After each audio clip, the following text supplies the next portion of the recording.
going on, guys? Cameron John here with the next episode of Fan Talk. Let's begin, shall we? For Season 2, Episode 6, I will be discussing the upcoming video game Call of Duty World War II. Alright, before I begin the video, just for any younger viewers that may be watching, Call of Duty World War II is an upcoming first-person shooter that is likely going to be rated M for mature, and this video does contain videos of the game in which contains realistic war violence, and this video is not suitable for young audiences by any means, so keep in mind that viewer discretion is advised. Alright, so the first part of this episode, I want to go over the story of Call of Duty World War II with you guys real quick. Now, while I couldn't gather much of the story of the new Call of Duty game, what I could find is that it apparently will focus on the actions of a squad from 1944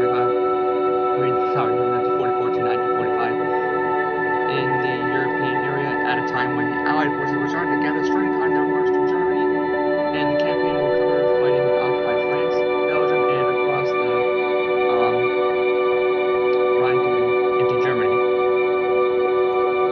So I think that could be very interesting. While there have been many other Call of Duty titles that take place during World War II, this game does look amazing and have a very interesting story. Alright, now for part 2 of this episode, I want to talk about how Call of Duty World War II is going to affect the series as a whole. Now, I will admit that it does seem kind of an odd topic to talk about for this game as to how it affects the rest of the series, but the developers at Sledgehammer stated that it is a brand new story and that it would affect the rest of the series as a whole, and I would like to see how that plays out because it sounds very interesting. Alright, now for part 3 of this episode of Fan Talk, I want to talk about the gameplay of Call of Duty World War II.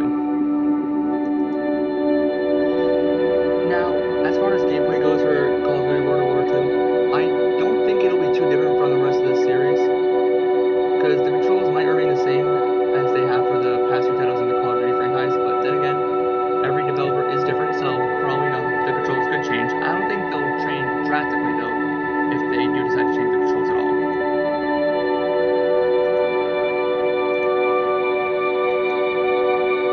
Alright, thank you all so much for watching. Subscribe for more if you haven't already, and please leave suggestions for future episodes in the comments below or in the discussion area of my channel.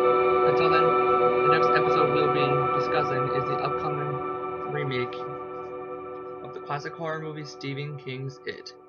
Alright, see y'all next time.